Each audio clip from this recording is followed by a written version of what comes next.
Good morning, everybody, and welcome back to the Morning Madness podcast. This is your co-host, Carlos, along with my other co-hosts, Victory and TJ. All right, what's going on, everybody? Welcome back to the Morning Madness podcast. Now, it has been not 1, but 2 weeks since our last filming together, and we've had a pretty long week. We've had plenty of time to come back and figure out what it is we're doing here in this new studio. We've had a lot of issues. The last episode that went up, we sounded like we were underwater a little bit. Heavy apologies should not be the issue. This should not be the case this time. We've got everything figured out, and so now we're good and set to go into motion. Yes, so indeed. There's a lot of shit that's been happening since we took that 1 week hiatus. Yeah. It feels like 3 weeks. Yeah, it does feel like 3 weeks. Last podcast, I think, was like the last time we sat down to have like a conversation since then, right? Yeah. Yeah, true. Jeez, I feel like I've crawled through an entire war zone since then. Because, damn it, I even forgot. Because Thursdays is like packed for all of us. Because not only do we have this in the morning, and we're like, recording usually for like 2.5 hours. Mm-hmm. We do this till about 10. And then we have fucking what Class. Yeah, we have all of our classes all day. I know. And then anything else, and then we have our practice tonight. Yes, That's super fucking late. I forgot. It's during my work time, so Huh? I'm there for the first 30 minutes, and then that's my work time. So it's quite a day. Is that going to be like that every week? Yeah. But, I mean, we did the vote. I saw the majority was tipping that way already, so it made sense. I mean, we can change it if it's need be. No huge deal, realistically. When When you look at it on the paper, well, because as long as like you can show up to like Sunday practice, of course, stuff like that. I'd never miss it for the world. Gotcha. Never without a good reason. Okay, so our topic this week. Are we just gonna step straight into it? There's a Well, lot of shit that's like been like. Let's see, for our pop culture news segment, as we like to call it. Does anybody have anything we want to discuss really quickly? Do we have anything to discuss? What's his face that plays Eddie Brock in the Venom movie? Yeah, Topher Grace seemingly not that confirms fucker. Not what's a that he's in Spider-Man 3 with the most alpha Chad response. Oh my God! Wait, what? So there was a Reddit Ask Me Anything with Topher Grace. I believe he's promoting one of his new TV shows, and someone asked him, "Will your Venom be in Spider-Man No Way Home?" And to pull up the quote, So Topher Grace like went on Reddit, saw like this post, and decided to comment like a pretty detailed what if scenario. This man says, "Please keep it between us, but yes, I am in it. The plot starts with Peter Parker, Tom Holland, bummed that everyone knows his identity, and then some crazy shit happens with Doctor Strange and Dr. Octopus comes into his dimension. Then Electro and then Green Goblin hop out of one of those energy circles, and they're like, it's spider stomping time. Then Tom Hardy and I pop out and battle each other, and I win, obviously. It's not even like a fight. I just kick his ass immediately. Not to give too much away, but there are also some actors from original 70s Spider-Man show, Aquaman and Batman crossover. And thanks to Disney Han Solo's Ghost from Rise of Skywalker and that Eve robot from WALL-E. Again, please keep this between us." That's like the best way. That's the best way to handle it. Yeah. I was gonna say Virgin Andrew Garfield. I'm not in it. Topher Grace. I'm in it. I'm in it, and it's my movie. And guess what? I win. I'm the best with him. Is it rumored or confirmed that there's a Daredevil cameo in this movie?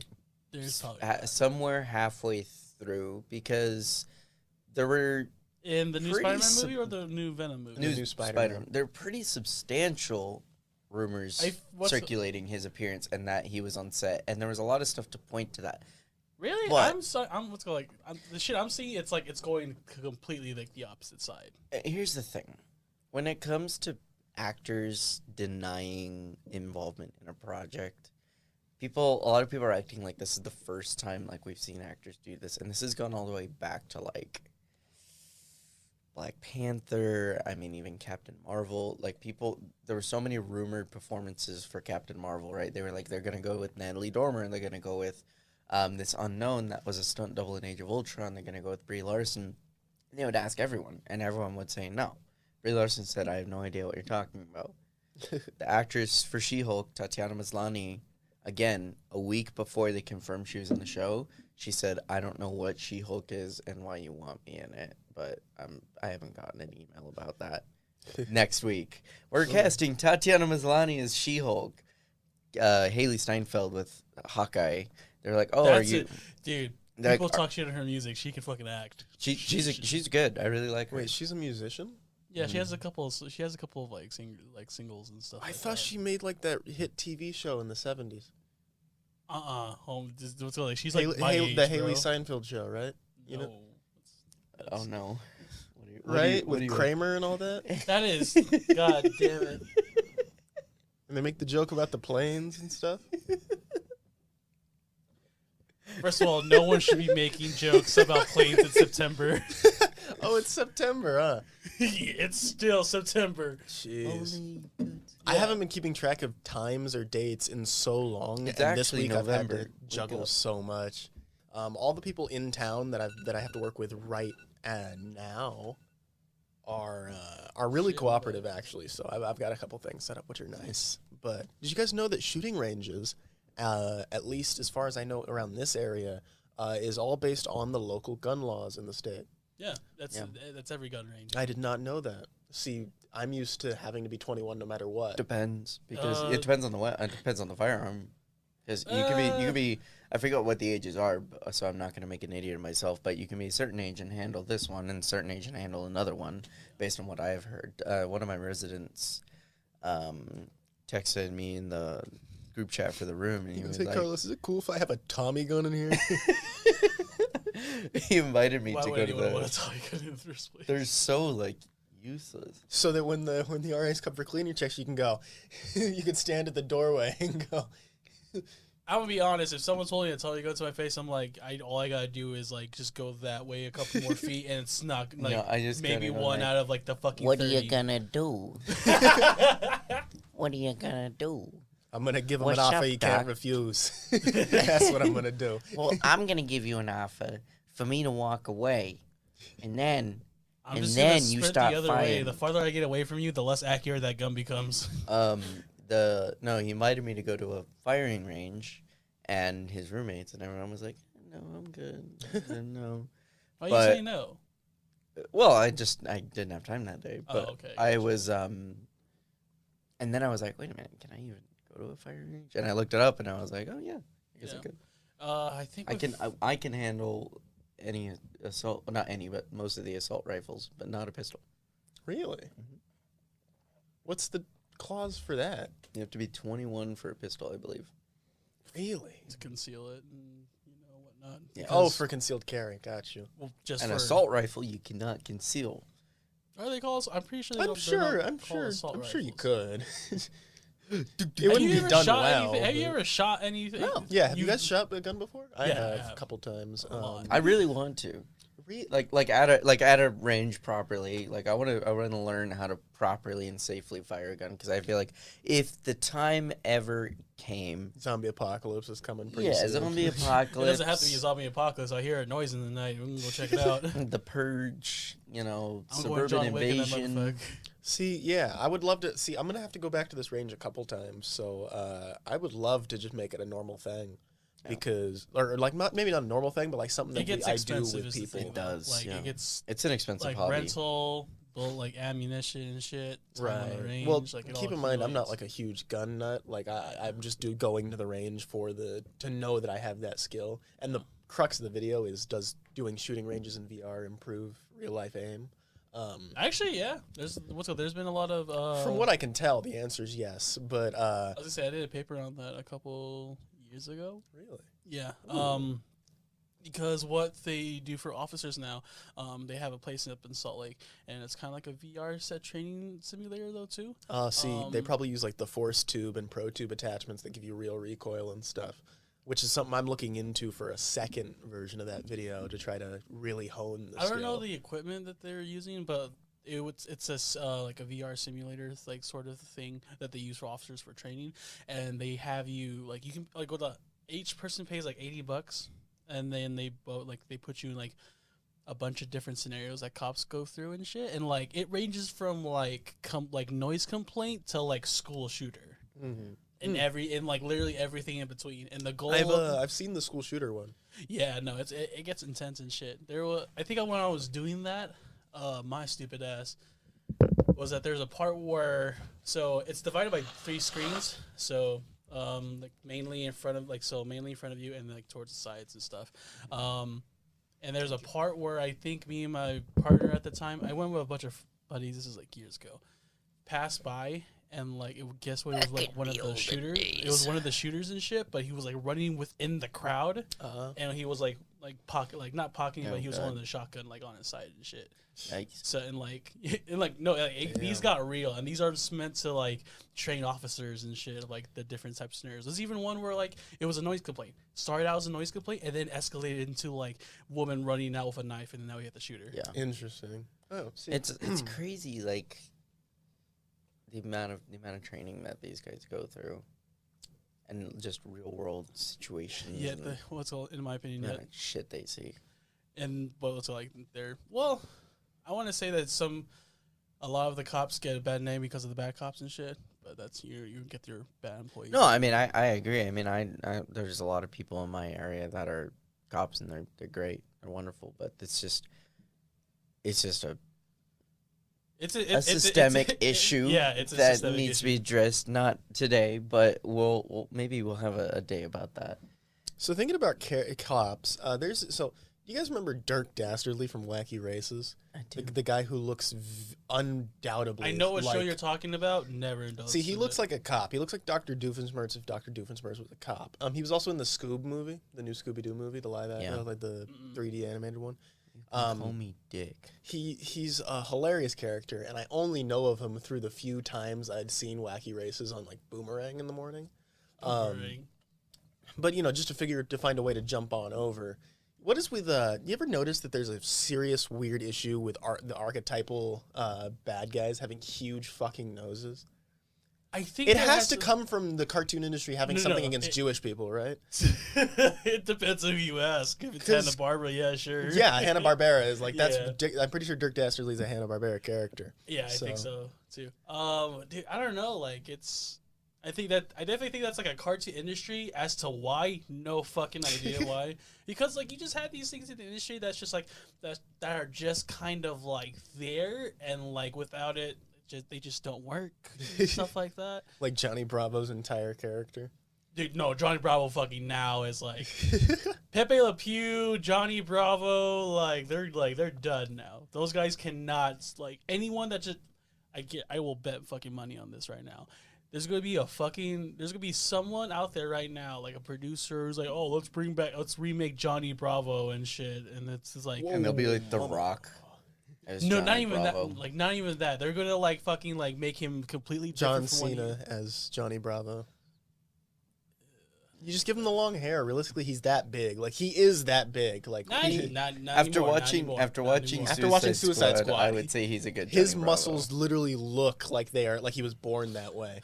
Why would you want to give John Cena Johnny Bravo? See, I like him though. Like I like John Cena. Cena's actually very likable, especially when he was speaking past his Chinese. WWE career. Like that was pretty funny. I mean, when he bent over backwards for China, I don't know about that one. See, okay, and that's even an interesting topic. When he's holding the ice cream, that video, he's just staring into the camera. See, lots of people were shitting on him, or I understand China's a huge market, but you gotta understand though too. Like this guy is working for a fucking multi-billion-dollar company and shit, and then at the end of the day, he needs his paycheck.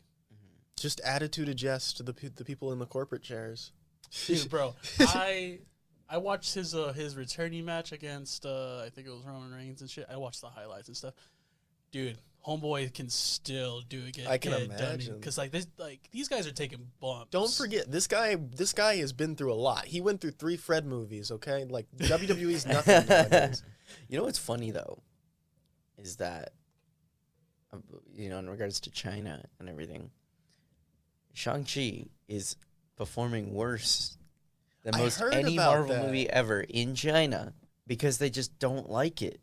Oh, it's like just a quality thing? I thought it was there's also a political thing because Simu Liu made some comments about China at some point. He was bad-mouthing the Chinese government, which is a big no-no for the entertainment market in China, because it's almost like a hush-hush, don't say anything about the government, we'll just promote the movie. Right. Yeah. It's doing worse than Black Panther, which, by China's standards, and this is just, I'm not, like, trying to be funny or anything, this is just a thing, they do not like African Americans. Yeah. And so, I mean, look historically at every single movie poster ever with black people on They it. take them off. They, like, take them off or they make them small. Black Panther, they, like, had to, everything was him with his mask on, and no other supporting characters or just the white ones. And the one white supporting character in Black Panther. It's just a poster of the one white guy from Black Panther. And he's not even in it for that long, too. He's in it for that scene in That's how you market it, Korea man. and shit. Mm-hmm. Like when the club stuff starts going down. That's the only part that he's in, and then he don't see him for the rest of the movie. 3 white supporting characters. We got Martin Freeman, the Andy Australian Serkis. guy, I wouldn't consider him like. Oh, you know how funny it'd be to see just a poster with those 3 on it and have it titled And Black Stan Panther. Lee. He's the biggest fucking troll. See, No, the thing but- is, right now, NCAA China's or whatever, movie but- market has always been weird because what was it? What recently did gangbusters in China for no fucking reason? Wasn't at it the all? Demon Slayer movie? Yes. That Most. one Well, I makes guess to be sense, fair though, that's that coming out one of Japan. genuinely makes sense. Oh, sorry. Oh, no, because John It's the Cena messed it up. opposite. It's actually the opposite, you guys. Space Jam 1 had a bit of a attachment in China back in the day, I believe. Not too sure on that one. The reason I saw this, though, is because of a tweet that I read yesterday. Before this, when I was looking up stuff for cartoons. Turns out, actually, Space Jam 2 is blocked in China. Like, it hasn't even aired in China. Space Jam 2 should have never been in production in the first place. Space Jam 2 is the world's most egregious Warner Brothers commercial or HBO Max commercial. There are characters in that movie that have absolutely no place or right to be in that movie. I don't know why I would LeBron take... James. I thought LeBron's Yeah. acting wasn't that bad. He acted better than Michael did back in the first Space Jam when you really compare. I would say it's literally on the same level. Yeah. Well, like, they're I can't both say Michael- athletes acting, right? Yeah. Have you guys read or seen or heard about Michael Jordan's original Space Jam script? There was an You see the no, Edward a lot? I You haven't. probably did. But did it involve was- not Bill Murray? It was wild. It was They had to minimize some stuff where he couldn't remember and shit, because you know how actors are like, they can program to their brain remember like paragraphs and shit. They probably had to get a bunch of lines where like his dialogue was supposed to be this, and now it's like this. I don't remember where it is. I think I have some of it saved, but But no. probably not. But the original script was, he wrote it, I believe, while he was high or something, doing some shit, and he wrote it, and it was a pervasive, just perverted, high-octane thrill ride of him battling drug abuse and coming to terms with the fact that he doesn't love his son, all while trying to play basketball to save reality with the Looney Tunes. Oh wait, is this LeBron's take? No, Or this is Michael's? Michael Michael had a Jordan. kid at the time. No, in the story, it was like In in story. the movie. But that and so is like it was really weird. So Warner Brothers approached him and his agent and was like, "Hey, we want to do this Hey, movie." What the fuck? And so they were still in the process of getting the script done. And he was like, "Well, I can write one," and he did. And my God, some of the things in that script, like Lola, he has an affair with Lola Bunny, but makes Bugs Bunny Michael watch. knew this was a PG. Did, G No, film? I guess he didn't put two and two together, but they Well, said you and Looney Tunes. To be fair, did Who Framed Roger Rabbit come out before this? Yeah, but like in yeah. that movie. Yeah, but in was Who Framed way, Roger Rabbit? like, way before. Right, so maybe like when he first thinks like, oh, for like Looney Tunes live actions, like this is the last movie that did that, and he's like, maybe it'll be a more adult, that raunchy makes film sense. like that. That makes sense. Yeah, but let me find it. turning Because like, Who Framed that Roger corner- Rabbit's kind of fucked, dude. Like I went back and watched it. Yes. The ending scarred me as a kid for a little while when he turns like when they melt him with acid. I just remember seeing the girl in the red dress and knowing very young I was straight. I never liked her. I don't get it. What? Dude, she was fine, bro. Okay, so I'm trying 10 to. out of 10 on Yelp would definitely. But no, it's There's even no fun. way. It's maybe it's just because maybe I just thought she was tall or too like I don't know maybe too white for you. no I think it was I think it was just maybe she was too like adult mature for me at like what 7. Dude, I just looked at her and I looked at the rabbit and I'm like, girl. What the fuck you doing with your life? I think I found it. Yep, Michael Jordan's first draft of Space Jam. God. Oh hell yeah! This is gonna be a good exclusive clip. Let's hear what this fever dream would have been like. There's a part where he explains when he sees Lola Bunny for the first time and gets a massive erection. See, no, that was par for the course in cartoons back then. If people are still listening, thank you for sticking with us as we talk thank you about for getting through the affair with Lola Bunny part. One I of promise you it'll be the worth characters kills himself in the movie, and then Bugs which Bunny, fucking character? like the best friend character, and then Bugs Bunny laughs Best about friend it. Wait, what? Yeah, Bugs Bunny what? laughs. Okay, never mind. I like this script. And I'll never forget. I don't know where it went, but it was where he calls Lola Bunny tries to like console him after losing a practice match, and he's just like, "Get the fuck away from me, bitch." Hey, bro, that's an AI treatment, bro. Oh, here we go. And there's like annotations on it as well. Oh God. He walks away. Lola sheds a tear. She shouldn't have led Michael on like that. Annotation from the producer. She did what now? Lola Bunny, I love you. So good. It says, Lola Bunny, I love you. Michael, I know, slut. No. Just no. See, But I've Michael never seen this keeps, before. will this be the end of his dick? Huh? Michael Jordan, I'm sorry, Magic. I had to do it. Why is Magic Johnson in this movie now? Yes, this dumb fuck just wasted your talent, which is an unforgivable sin. Bugs Bunny, second only to suicide. Bugs will not be saying this. See, interestingly enough, Magic Johnson isn't even in the isn't even in Space Jam. That means Michael had the insight to bring him in, and the studio said nah. Yes, because he had AIDS. Yeah, no. There's a scene where one of the aliens, one of the bad guys, shapeshifts into Magic Johnson, but their alien biological structure means that whoever they like morph into means they copy every single one of that person's biological traits, which means now the alien has AIDS, and Michael Jordan laughs at him and says, "You better die in 20 years, bitch," and then dunks on him. Like, that's the finale of the movie. The main bad guy gets AIDS. See, this would be... See, I really, really, really wish we could bankroll this movie, because I want... Listen, Michael's still here. I think it's important that we not visit for him, long, dog. that we He's visit him getting while we old. can, and we hand him the script and tell him, listen, you've got the money. Let's make We this don't happen. need a script. Let's just take away his pain medication and shit. He'll go In the haywire. age of like adult animation with Rick and Morty and Harley Quinn, you could definitely do that shit.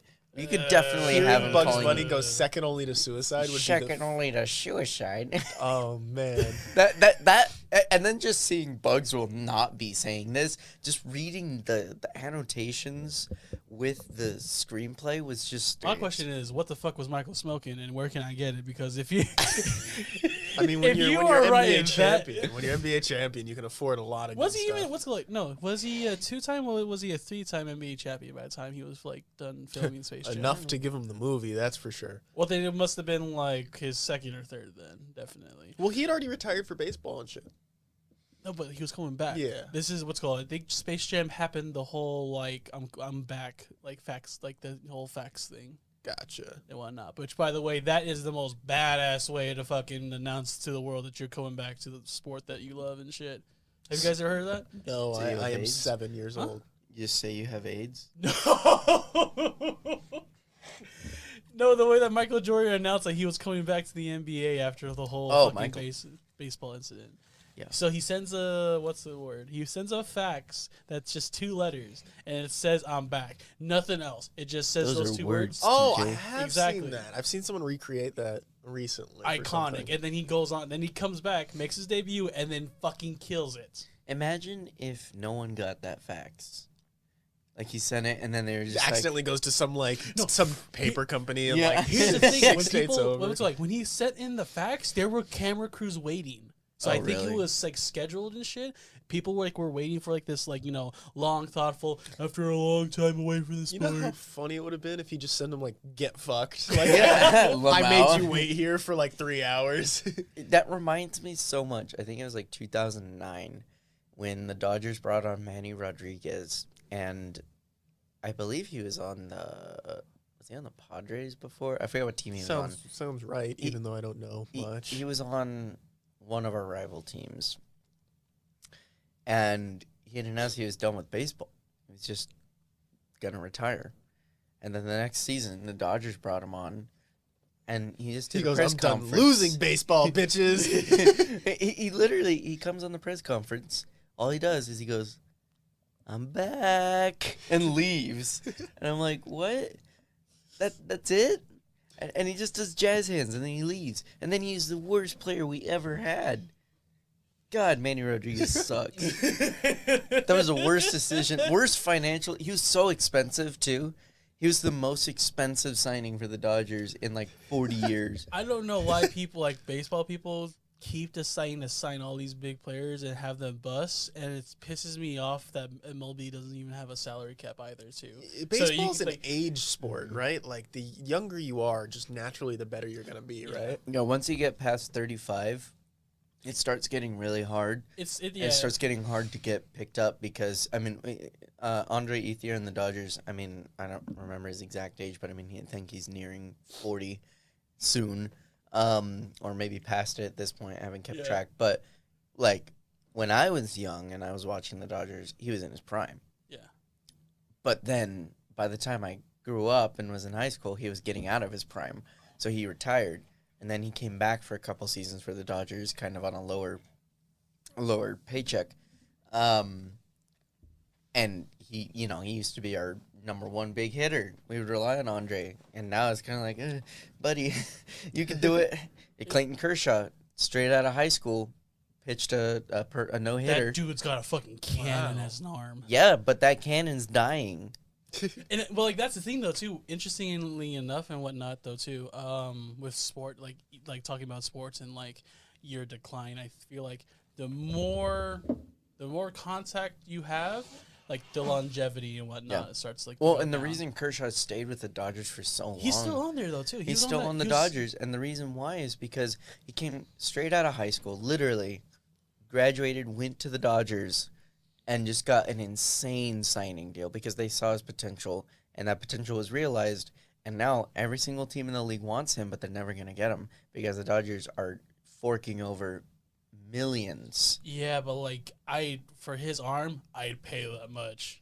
Yeah, the only problem is there's a lot of guys coming out that are kind of, overcoming his pitching style. And unfortunately, he's just not as reliable. People like half film on him. It's the same thing that happened with Colin Kaepernick when he answered. No one had any answers for him, like running the pocket and shit, until like 2 years, and then everyone fucking figured it out. Yeah, and so it's just he's just getting older, and it's my most frustrating thing to watch the Dodgers, especially in like playoffs and World Series, is we just go, okay, we're losing. Okay, Kershaw. Speaking of, did you guys watch the the Overwatch League? I didn't watch the one the other day. I'm gonna watch the one on Friday. There's not one on Friday. What did it look like? Oh, Saturday. Sorry. Yeah, Saturday. So what? Shock. No. Crap? Washington Justice got out this past weekend after fair. What's it called? I think they lost to Atlanta Reign like 2-1 or 3-1. God, not bad. What map? No, because I was watching them yesterday. They fucking Atlanta Reign's DPS, like all of their players, whether it's tank or like support, like all of these guys hit their shots, like, and it's astounding how good they are. I think they did Nepal. Yesterday they lost to Nepal, and the first time they got up to 99, but then Atlanta Reign came back. They captured point first at like 83, up to 83. Washington came back, and they were doing a pretty good map, but then until like everyone centered around like that center pillar on Nepal for capture point, and then it was May's game from there. Fair. Jeez. But lots of people were having trouble on the Greece map, the one with the Helios. Yeah. What a disheartening time. But no one was getting a lot of like super crazy hooks though, or boops for that matter though too. You're not going to see a lot of that in Overwatch League because the proper way to play that map is to, once you get the point, you move up to that choke right under there, right close to their spawn, and you just hover around those corners with enough natural cover for when they make their advance, you can pull back a little bit. People who play for hooks or play for boops are people who just like sit on point waiting for something to happen. Yeah. You're giving your team just the ultimate opportunity to lose point because there's so many counters to those boops because it's so predictable to see a Lucio coming unless he's a Reddit Lucio and he's just up top. There was a Lucio in our returners tournament who repeatedly tried to boop us off the edge and failed miserably every time. Yeah. I don't play Lucio and whatnot. But here's the interesting thing. See, I do. It's not that hard. You right click, aim a little bit up, and boom. He's got a point. But the new meta now is weird though too with supports now. Watching these past games, it's like super Bap and Lucio based now, and even Lucio, even Bap and Zen. Well, because see, Bap can output enough healing to compensate for what the other healer can't do. But that's the thing though too, where like sometimes I'm like looking at this is like his recharge, like that Immort is so fucking crucial. Immort is the most broken ability in the game right now. Fucking I love Bap because seconds. of his aggression that you can cause with his abilities, more so than any other support, really. Yeah. Well, and window is huge with double shield because shield break instant and it charges so fast. By the way, San Francisco Shock, they made it through. They beat Hangzhou, but not Hangzhou, Spark. The Hunters? Yeah. No. They faced them today. They got it. They had to play yesterday and they had to play today too. Wow. Yeah, because they were double header. They were in the losers brackets. And guess who they face? They faced Shanghai, who they faced last year and shit. Before the. I hope they lose. Fuck you. See, my team wasn't even in this year, so it's like. Who's your team? Seoul. Oh, Seoul. It was no. I think they were. No, we had to beat out Philadelphia yesterday because we faced Philadelphia Fusion. Dude, Ons yesterday was going fucking absolute bonkers against their whole entire support group and shit. Really? Ons, like, with his Ash and shit, oh my god, he was getting boosted. It was kind of like watching Valorant for a second. That's how, like, it was, and it wasn't just like these were all like ADS shots too with Ash. So, the proper way to play Ash. And oh my gosh, even Chuyobin, you guys know him, the tank for the Shock. Yeah. He there was this part where they were playing Nepal and the Tracer was just annoying the shit out of him, and the Tracer went to go put her bomb on him. This dude whips around as Sigma, gets the absorbs the bomb with it too, and then he hears her recall and he fucking boulders up, smashes her as she recalls, and then he gets the pick. That's amazing. And it's such quick, and it's like that happens in an instant. And I'm like, oh my god. I was popping off a Sigma the other night. I was playing with. Yeah. I was playing with a GM Smurf who was in silver, but he had come from a throwing group, and he's like, you know what? I just want to like help some people out. We'll play some games, and he was surprisingly making more mistakes than a lot of like the actual plat people. When you practice to play poorly, I mean. Yeah, and so he was like kind of like making comp suggestions, and I was listening. I was like, yeah, tell me what you want me to do, and I was like, you know, I'm gonna play Sigma.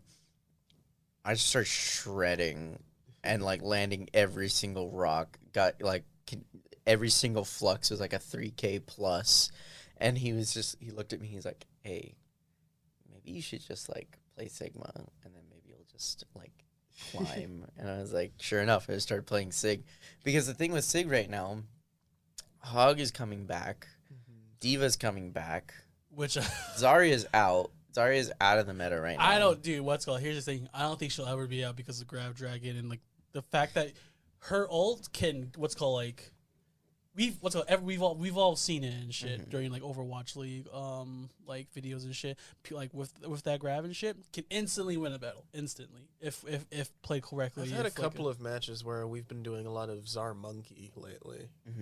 Czar Monkey, I'm Czar not a with big fan one of dive Czar tank. Monkey. I'm gonna be quite honest. I'm not a big fan. And of see, Czar surprisingly I am. effective. It's better than Czar Diva, because Diva. Yeah, But it requires a really good monkey. Diva automatically negates a lot of damage with her mech and with the defense matrix. So if you're running Czar Diva, you have to be like, okay, Diva, you got to go take damage and then I bubble you. Monkey's going to take damage instantly, because when you dive someone as Diva, your instinct is to flash your matrix in case of sleep, flashbang, whatever. Yeah. But I think right now the best like counter picks, so say like your enemy team is running Ryan Hog or Hog Zarya, instantly go Diva. Like, Diva's number one. I know they say don't run Diva into Zarya, but I would run Diva into Zarya. Wait, really? Yeah, because I'd rather do that. That's my first instant reaction and shit. Because here's the thing, running Diva into a Hog Zarya means that you can protect any single teammate that gets hooked. You just fly Matrix, boom, because Hook is God, I love absolutely crazy right now. But Zarya, once her bubbles are down and you just start aiming at her head, she can't do anything. All she can do, if she has low charge, she's dead. Yeah, but so the whole point of countering a Zarya is to make sure you're not feeding her, make sure she's not getting value out of her bubbles, and to just dive the shit out of her. I'm gonna be honest, I haven't fucking up with that. Like, I'll use the Coalescence, and like Zarya will be down, and my stupid ass is just like, she'll have bubble, I'm still aiming for her. Well, and then she gets fucking like what 70. Dude, there was one time like we were about to fucking capture point, my stupid ass fucks up, and I start pointing at her because she's just in the middle of the fucking fight, and then you all get decimated. And my stupid ass, why they die?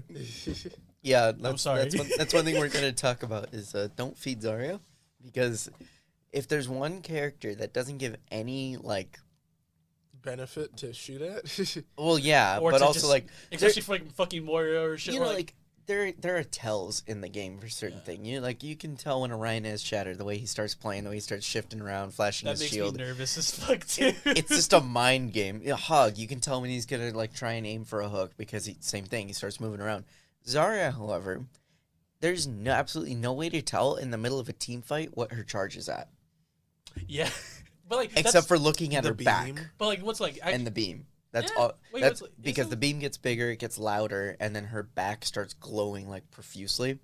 So that's the only way to tell. But in the middle of a team fight, in the middle of a team fight, you're not looking at that shit. You're not like, oh, I'm gonna check Zarya's back, see what her charge is at. All you know is she's high charge. She's high charge.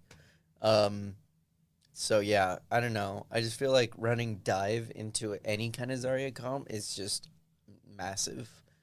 True, but here's where I feel like for my playstyle, I like it when the opposing team is in one place for all of us to do. And a big thing that you and I talked about, Carlos, about like how I play and stuff is just ult management and stuff. And like, for me, the best way I can support is by doing Coalescence and having my team, like, you know, either have them, like, gather some people up in, like, a corner and stuff like that. King's Row, favorite map to do that because of, like, how many, like, walls I can bounce off my healing orbs and stuff like that. If you're playing with your team properly, it's just going to happen naturally, you know? Yes, but, like, and this is where, ults like Grab Dragon, super good. I think that Coalescence can be good as well. It just has to, like, there's certain things for us to do that, like, what's the word, like an Anacomp in a Moira. I fucking love that shit for the opportunities that it can give me to output what I need to, but like still back up and like backline, like what's like me playing backline support, I'm fucking good at. Yeah, I can be back there and shit. And if they're not like wise enough and shit to come and just dive me and focus on me, then that means we get more picks as a team and shit. Yeah, and I think there comes a certain, when it comes to aggression and pushes, because we have a very aggressive main tank, that means that backline has to be aggressive to a certain extent too. And what we're going to talk about, like in our VODs during practice, is like tanks make way for your fight, right? Tanks make the space, but if someone is supposed to move to an area first, it's your supports. Your supports move first, and your tanks just make sure you can get there safely. So on that second Oasis map, when we said that, you know, our hog was playing for hooks and stuff like that, there was no safe way for our supports to get up there because I believe you went up to the window. We see Victory go up to the window and try and land some grenades because Victory thought Hog was with him. And then Hog shifts over to the right, hooks the Rhine, and then Zarya goes back over with Hog and then leaves all our squishies open to Zen. And then bam, Bonesaw, Isaac, and you die instantly. 3 picks, we lost the fight. And then, obviously, you were getting some charge. And then Diva started aggravating our hog, and then that was an oopsie on. And you know what's weird though too, looking at all of these Overwatch League matches, oh my god, bro, their team fights last so much longer than ours because we, like during our scrims and shit, we've been like amateur versus pro tennis. The volley gets longer and longer the better you get. Like these, like what's called, like, I've noticed that in Overwatch League matches, there's only 2 times where like what's called like people will actually start like getting on the point with like any and all picks. They'll move in for that, or what's the word? They'll the team fight is going on like too long, and now everyone's just playing ult, like, you know, because a lot of the times Tracer I've noticed a lot more with like the meta. She's more of like the engage, like what's like she's like the engager and shit. Yeah, she's engagement and flank, and because she can be really good at just picking off someone in the back line, Symmetra recalling. just needs to fucking go. I can't stand those fucking turns. Yeah, Symmetra needs to. What they need to do is we need to start playing. They need to make them still one hit technically, but are they one hit? They're 10 when you HP. Can't reach them. It's like they're 10 HP, but you can't reach them because and here's Zarya should be able to clean them up, right? But I can't. Because I bubble, and the second I bubble, the turrets destroy the bubble, and I'm just like an idiot looking up, trying to clear them. And then my head's exposed to Widow or something, and I'm like, it's because I'm being slowed that I can't like aim properly. So toning down the slow effect to be like right now, it's longer than May. That's how long the slow is. It's really stupid. If I'm Moira and shit, my orb should be able to like. They used to be able to. Yeah, I know. And it was overpowered as hell. Emphasis on the whole, you know. It's a hard counter. It should be. It makes sense when you think about it. Yeah. Speaking of hard counters, God, I love when I see a Genji on the other team. Like, come on, bitch. Let me suck you. And then I just love it when they're pressing the reflect button. And yeah. Like, what are you going to reflect? When bitch? you're playing Zarya and you see Genji deflect. There's only 2 things you can deflect: these nuts and the Zarya bubble. And I'm not giving you either. Bruh. All right. Well, since all of that going, dude, what if an Overwatch cartoon was made? I'd watch that. Overwatch would get an anime, or I actually, now that Blizzard is suffering from their 2nd or 3rd lawsuit, I think I would really love to see them do my idea and make a fucking show with their animation quality, because them and Riot are both companies that don't use their animation budget enough. Actually, do you know that there's like 32 different positions open at Activision Blizzard right now? I know. Dude, I'm so... Oh. Let's go snag some up. I'm sure they could use the help. I would freak out if I could work for a video game company. Even if it's Activision? Activision was actually fun fact. Actually, Blizzard. When I was a kid, when I wanted to go into game design, Blizzard was the company I wanted to work with. Really, I had the same thought too. Do you want to know what mine is? Because it's funny enough too, because this company doesn't exist anymore. Midway Games. Midway, yeah. I remember they had Mortal Kombat. Shaolin Monks was the best title that. Well, I don't want to say the best title. They made racing games too, didn't they? They made the Crash Bandicoot racing games. Crash Team Racing. Yeah, shit was fire. They also made, I think, Crash Nitro Kart. Yes. Yeah. Also an amazing game. I wanted to play. I wanted to like work for these guys and stuff like that. But I think the only reason, if I were to go to Blizzard now, even with all that shit going on, I feel like I would go for the opportunity to make it better. Fair. Rather than people saying, why would you go work for a company and shit like that? Because like, I believe that though, like the majority of like those people who are being convicted right now, may they rot in hell or rot in prison and shit for all the fucking shit that they've done. But as far as like did you guys hear about all the other Activision Blizzard employees like getting death threats and whatnot? I did not. Yeah, a lot of people who work for the company that had nothing to do with it are getting like death threats and threats of like, you know, like you work for this company that makes you automatically bad by association and stuff like that. That's a shame. Which is, I'm all like, come on, and like, and I like, even with that situation and shit, like, I don't know. I feel like there's a lot of things to be like, what's the word? Hold on. I was just reminded of something that's been in the recent news that I need to talk about. So, as the resident man who likes to buy expensive clothing. Oh, no. Yes. No. I saw that. That pissed me off. And as someone who does own 2 Balenciaga clothing items. Is one of them shoes? No, I own a sweater and a shirt.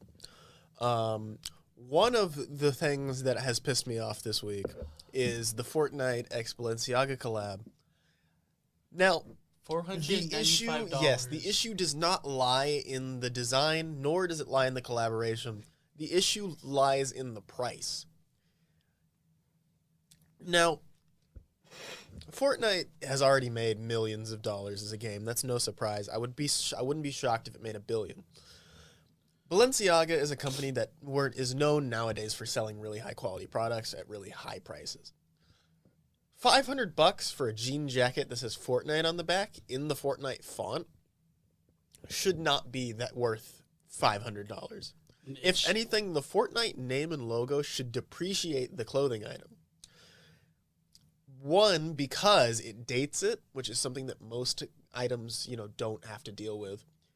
And 2, it takes it from an item of clothing that you would wear out in public as a status symbol and make it into an item of clothing that you would keep in your closet just to say that you own.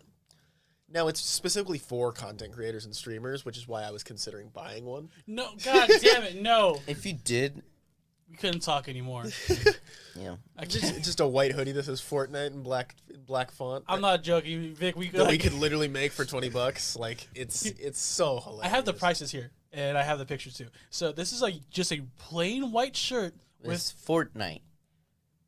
900. Oh, is it a long sleeve? They have a long sleeve? Actually, that's kind of fire. This is just a church shirt. Oh, that's a church shirt. He says it's fire. It's a button up. Never mind. I'm wrong. He says it's fire like it's like a special shirt. $995 for a church long sleeve. I couldn't make shirt. that. If it's a button up, yes, I understand. If it's one of those long, if it's like a crew neck red long Fortnite sleeve, Balenciaga hat, $395. I could make that. Now, if they changed it to a hat that said "Make America Fortnite" again, for everyone that's I think like that would be hilarious. And a great marketing. For everyone that's listening, this hat, it's red. What do you do in the game? It just says Fortnite on it. You build walls. Yeah. It just says Fortnite on it with Balenciaga underneath, and what seems to be a track list. I believe it's just a bunch of like design information. But like, what? Or a nutrition label. A $495 for a black Fortnite T-shirt. That's the one. You can make that shit looked like the battle pass. You can make this shit on Ink Master or some shit like that. Quite literally, that thing will exist in multitudes of knockoffs. $630 Balenciaga Nevermind cat sunglasses. Oh, it's the glasses from the character? $725 for a white Fortnite hoodie. Jeez, it just says $725 for $75 more. I'm about to lose my shit. $1,200 for a Fortnite Balenciaga jean jacket. I am not kidding you, folks. This is what the day we live in. And I have to say that's the only one that looks unique in any way because it has Fortnite. This looks unique. Well, where's the logo? There's like a logo. It's on the back. It's in the stitch. It's not even showing. There's like it's like a big logo on the back that I saw. But like, and here's the thing though too. Like, people are like, the thing that I hate about like the entertainment industry, like the fucking fashion industry, especially the whole Met Gala. That's See, I love stuff like the Met Gala for fashion. I think, and as a matter of fact, if I haven't told you guys before, my senior prom, may it rest in peace, was originally Met Gala themed. So I found it. I remember just how vividly and how much effort went into it. Turns off because it ran out of space. How much work went into trying to design my suit for that year. And had I gone through with the full payment, I would have spent $1,200 on what might have been the most beautiful suit in my entire life. See, that's worth it to me. That's a suit. I love the idea of showing up to some place dressed in the best outfit you could possibly wear, especially if it's a once in a year, or once in a lifetime event. True, the Met Gala, however, they're not in the best outfits. Met Gala, hit me up. I'd love to visit. I'd love to work with whatever designer you have. I'll make it work. I can Met rock Gala, stuff that's not me. traditionally masculine. The Met Gala is funny because I love laughing at rich people.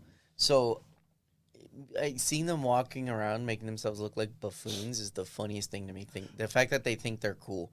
Only people who look good were like Zendaya that one year. The people who kind of keep their shit low key. I loved Lil Nas X's outfit this year. What was his? I'm sorry to like Lil Nas X like a lot more. Lil Nas X is one of my favorite celebrities. The pregnancy thing is too weird for me, though. Oh, I thought it made sense. He was carrying the album. He made the album 9 months ago. He's been holding on to it for 9 months. No, I know, it but finished just the 9 months pictures ago, make me wildly uncomfortable. Oh, well, that's his whole point. The whole point is to draw the outrage through his marketing. If you saw his videos that came out right before the album came out, the Lil Nas X Gives Birth and the Montero Show, both which really showcase that he is hilarious. Like he's funny. He's a good comedian. He's a troll, and it's because he's like our age. Like he has our humor. Did you see that one tweet when it was like a bunch of like these big like hulking guys, and it says like, Could you take him? Could you take him? He's like, yeah.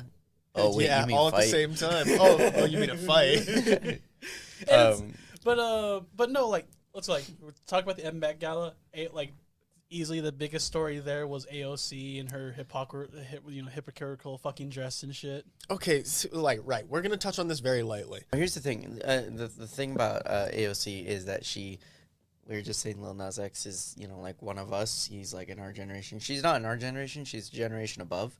But she's trying to be like she's in ours, though. She's trying to be, but she's succeeding. No. No. I don't think so. No. Think of the average person in our generation, right? The 13 or however many thousand followers she has on Instagram, right?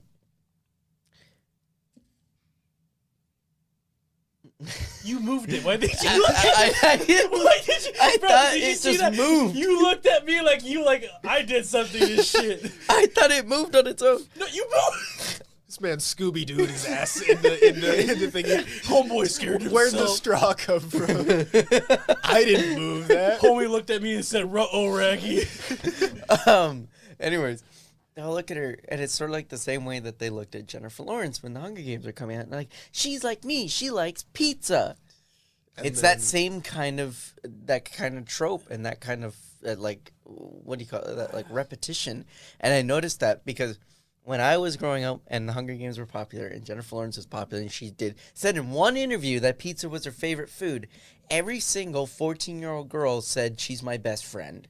And we were like, why? 14-year-olds in general don't know how to make good decisions. No, I understand. But now those 14-year-olds are saying AOC is their best friend because she posted a funny meme about how she doesn't sleep. See, I don't think it's right to be that parasocially connected to a politician. Yeah. I think that no matter what, they don't always have your interest in mind. Yeah, AOC's the hip politician. The thing I will say about her showing up to the Met Gala is... So the Met Gala's invite, right? So you get the invitation. You don't request to go. So my question is, do you think that by chance she got invited and just needed something to justify her being there so that she couldn't get called out for her hypocrisy in the way of just showing up?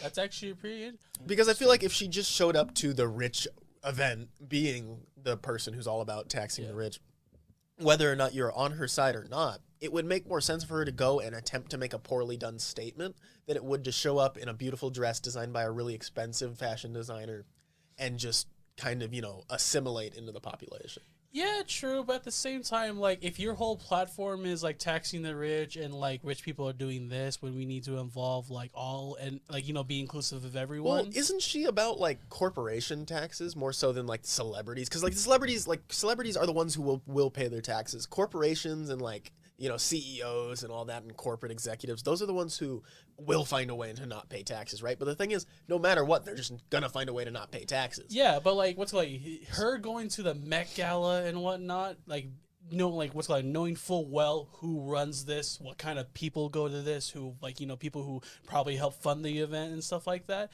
Like that, those are the people that you're going against. So why do you show up in it just doesn't make sense. I think, yeah, I get that. I understand, and I totally understand from a wide perspective why it's so controversial. The big thing is just that I like to highlight is just that, you know, if she got invited, it's better to show up and be like, haha, you invited someone who's against what you stand for. You know, you're not paying your taxes, you mega corporations, blah, blah, blah. And then she goes and sits down, has dinner with all the celebrities. The celebrities aren't the issue. Most of them are probably paying their taxes, except for like Kanye and like the few that care that much. Yeah, true. So it's like, it might just be performance for performance sake in order to cover her ass. Anyways. Shoebox. Anyways. Debatable. Foot Locker shoebox.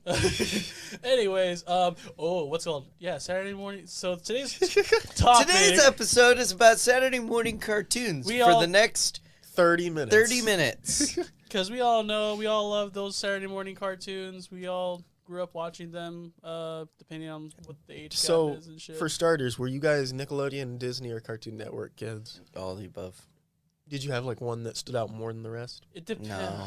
Do you guys remember the order you shuffled through? No. It was always whichever channel was like on like channel 30 and shit. Because every Saturday morning they had the best cartoons. Got you. See, I would do Boomerang in the mornings on Cartoon Network. I can't do Boomerang. For old cartoons. Can't do Boomerang. And then I would switch to Nickelodeon morning and mid-afternoon because that's SpongeBob, Fairly Odd Parents, Jimmy Neutron.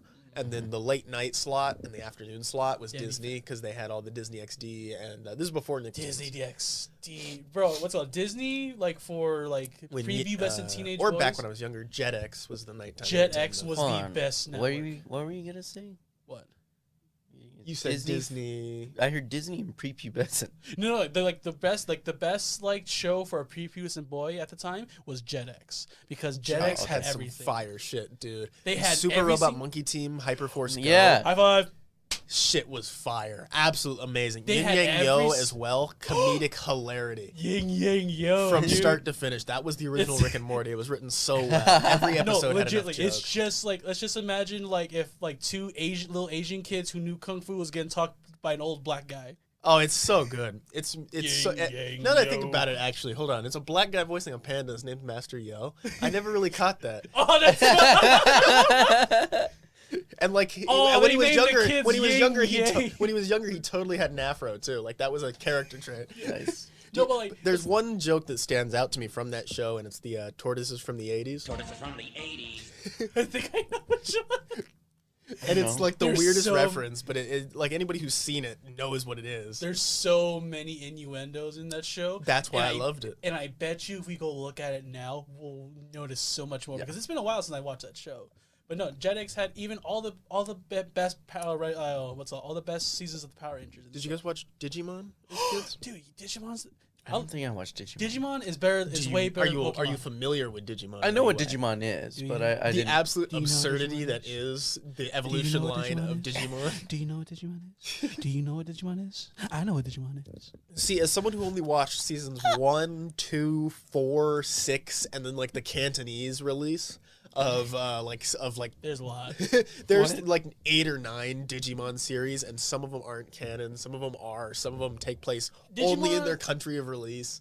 Digimon goes through what like Dragon Ball Z goes through every now and then. So if you pull up like the Agumon specifically, if you pull up like Agumon's evolutionary line, he goes from being like the little squishy like lizard and shit, like thing to a lizard to a tank. He becomes a literal tank. Imagine Reinhardt if he could fly. Take a dinosaur, wrap it in a tank. That is what he evolves into. It has been scientifically proven that Agumon's final Digivolution is able to beat Charizard at its max power. That was a death battle that happened, right? Mm-hmm. It makes sense, dude. Digimon gets unbelievable. I think what's from the battle? Remember when Tai just runs up on Ash and just runs his shit?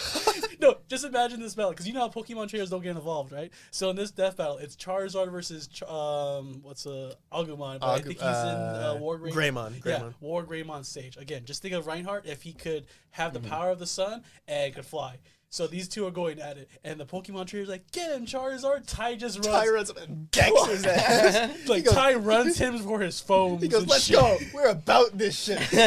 He's all like, "What are you doing?" And then Tai's like, "Call off your dragon." and then the Pokemon trainer's like, we're not supposed to fight.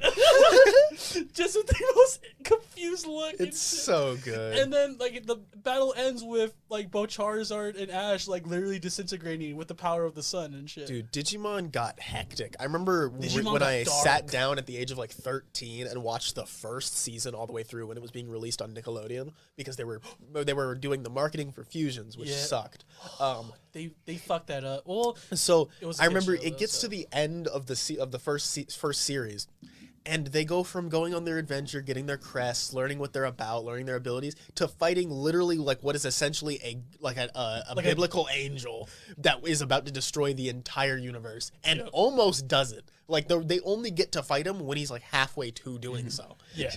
It's genuinely something that I cannot believe I watched. It's a as super kid. dark show. Like the themes of Interesting. it, like it's Digimon is one of those shows where like different seasons tackle different issues. They also Kinda like- do different mechanics every season. Yeah. There's like season 4 specifically, which is the one that released when we were like 2, 3, 4, respectively. probably 12. They was essentially Power Rangers in Digimon form because they would just Digimon morph into Frontier. the Digimon. Dude, that song had no fucking Look issue. to Like the past as we head for the future. I have heard that. bro, that shit. It's Dude, so I have fire. heard that. if that does not make me want to fucking Power Ranger morph and shit into a Digimon, I'm fucking down. Oh, for it's it. so that good. one is probably my favorite season by far, though. Too. You want to know a show that's built different?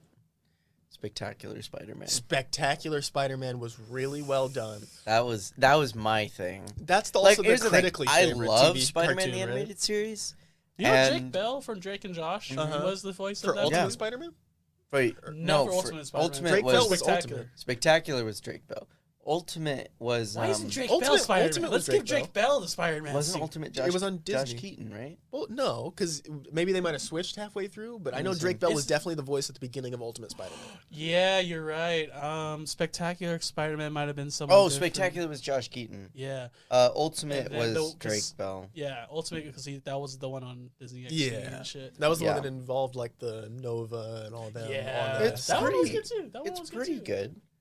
Yeah, Drake Bell. Their depiction of the Green Goblin was like pretty good. That's one where they were like Yes. finally incorporating Spider him into like Verse the and stuff Avengers. and happened stuff. in that in Ultimate as well, Yeah. right? And then there was the new animated series with Neil Patrick Harris.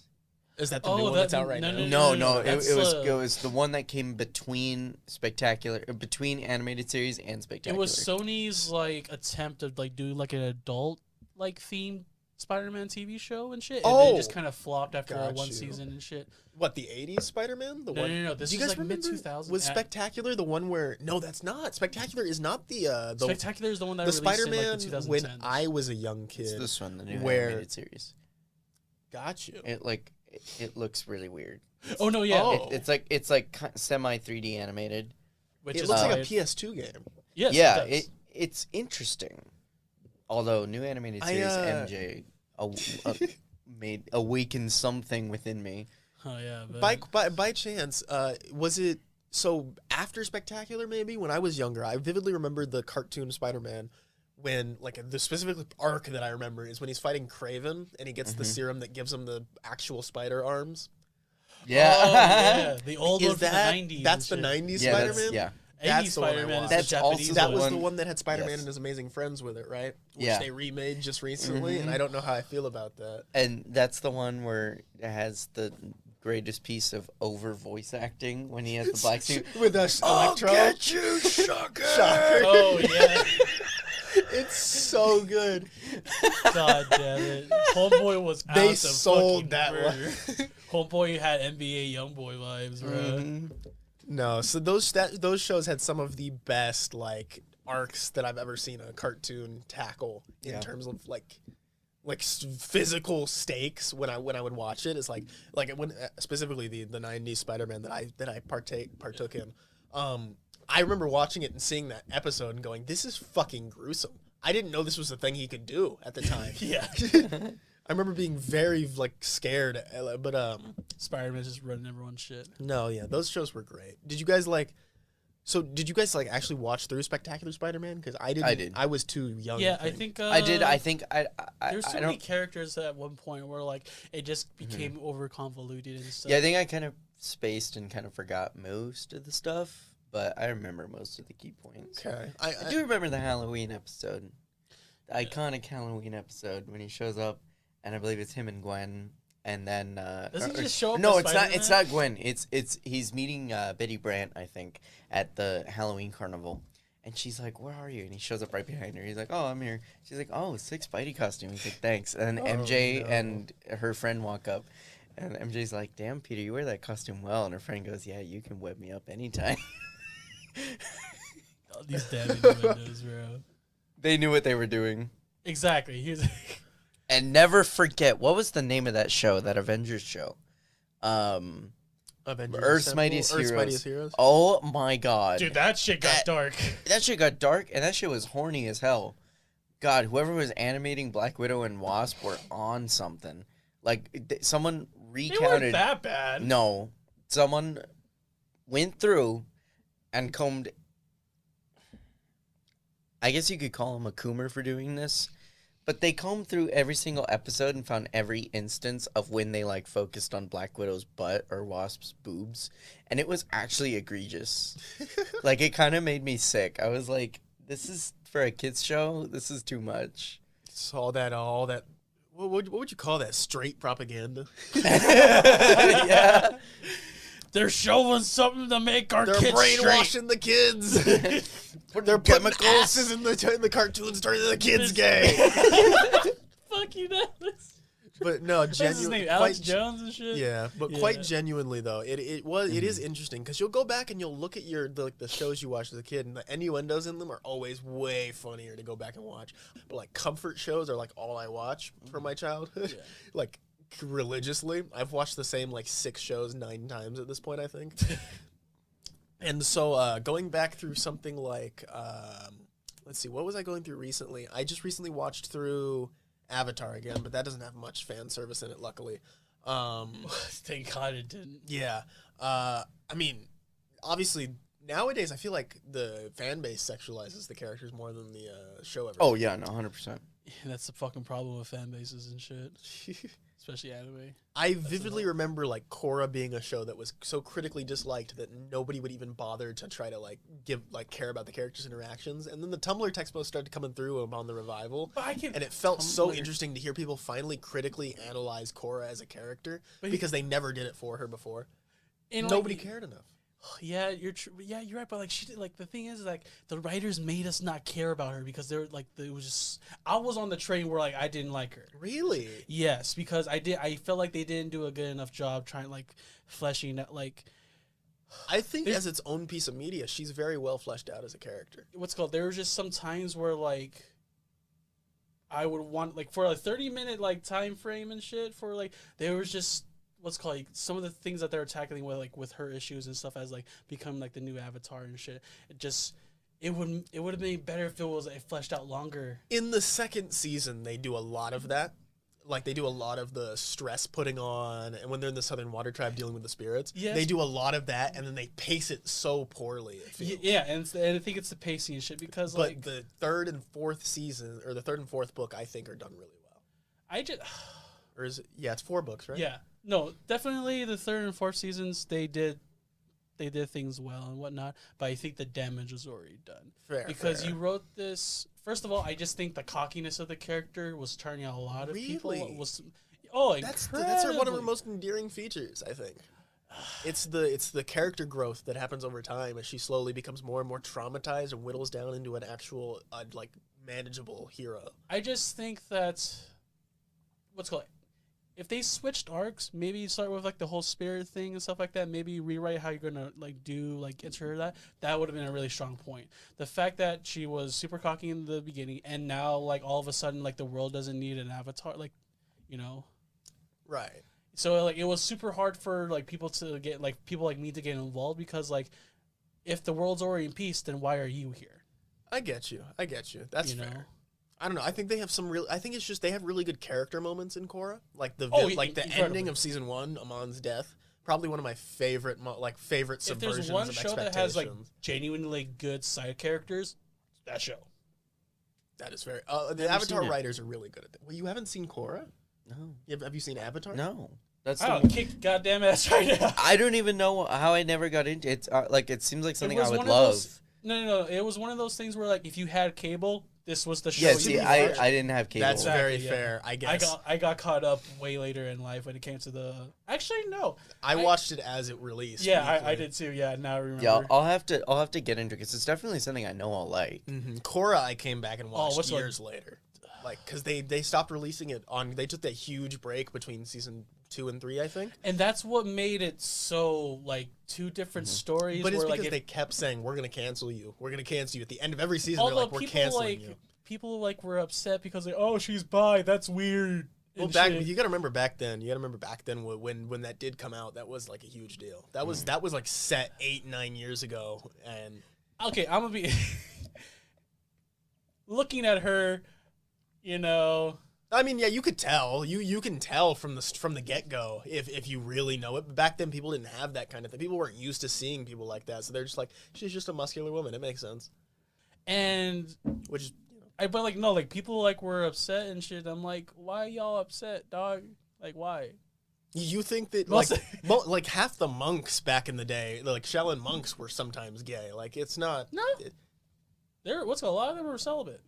I know, but that doesn't mean they couldn't be gay. Like that doesn't mean that they weren't originally attracted to men before they went through their journey. Some of them went to monkhood because they thought their attraction to men was weird. Really? Mhm. That's interesting. My roommate's a historian, so I get a lot of weird facts from No. history. Yeah, but it's great because I learned so much. I won't learn because I don't have classes, so it's like this is the only place I learn the information. I've learned so much about the Roman Empire. It's unbelievable. God, fuck. Rome was weird, dog.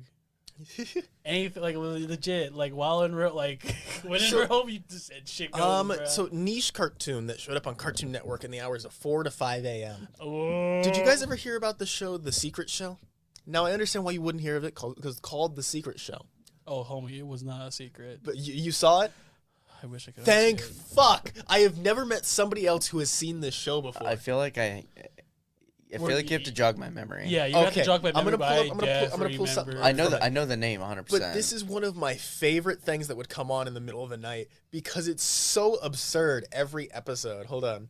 So real quick, can we appreciate McDonald's new logo? What is that? Is that real? Yeah. No, it's not. Yeah. That's not real. There's no way. From a shit. design standpoint, You're that full is of shit.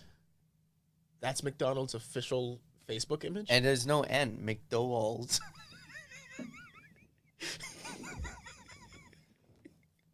I want to see them go for it. I want to see them go through that full cycle because if it's on their Facebook account, either the social media manager did it or it's a genuine company joke. I think it's like a TikTok thing. I hope so. What TikTok trend is? Oh, you know what? It's from that one chick on TikTok who redoes companies' logos. She's been trending right now. Oh So, yeah, For You page. she just makes them all fucking. So they're girly and just shit. endorsing her now. Probably.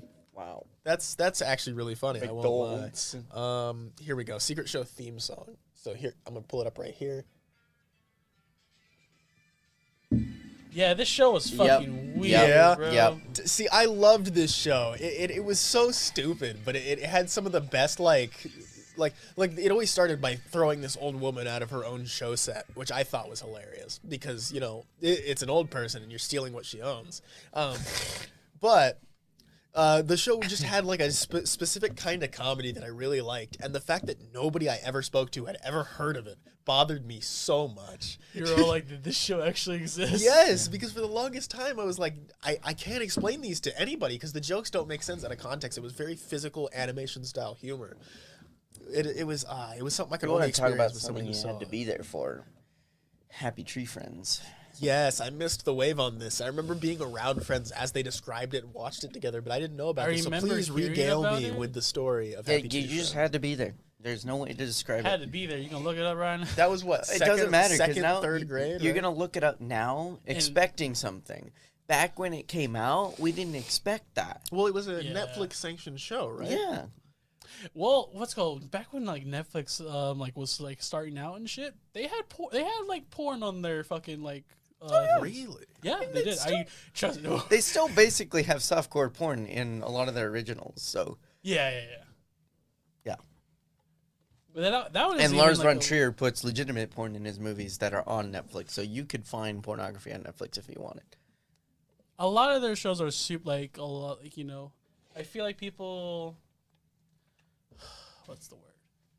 With like when it comes to like super popular like sexual shows, it's just people who it's like sexuality and being open about it and shit. I'm like, Yeah, like sex. yeah, sex but education. like there's a there's a time and actual place. sex and sex education. Oh yeah. You wouldn't believe it. See, I showed up to class and we just all just fucking just sat there. The weirdest and thing shit, is, right? See, the original sex Banana. education show that came out before this one, way back when, which I think if you look up on YouTube, sex education, I think it's the safe word is popcorn, or is like P is for popcorn. Huh? Is one of the episodes. That's episode 2, I think, of the old series, and that show was actually really interesting in the way that they tackled it. Because and going off memory here, the first task this teacher assigns them in this sex education class, and I don't know if this is anywhere related to the new show based on the plot, but she makes them pair up, and you have to sculpt each other's genitals. And that is the first episode, and so it tackles like them on this and like the different ways they all handle it. And then the end of the episode, she's like, "Well, there's more than one way to expose yourself to somebody and get to know each other." And I think it's fucking hilarious because all of their different there's like a bunch of different Degrassi side stories where like one guy's religious, so he doesn't want to do it, and there's like he doesn't want to have sex before marriage, so he doesn't want to even do those the people project. are just generally fun to be around, right? And then there's there's like these two chicks who have a strategy where they put a mirror in opposite sides so they don't have to look at each other, and it's like there's just a bunch of weird, interesting things about it, and I have no idea if that has anything to do with the show. It's just something I really need to get off my chest because just like the secret show, it's a show nobody else has seen. What? I always perused like strange media, I guess. Did you guys ever see the show Chaotic as a kid? Oh, the card game, the card battle. I remember we sat up one night and watched a little bit of it.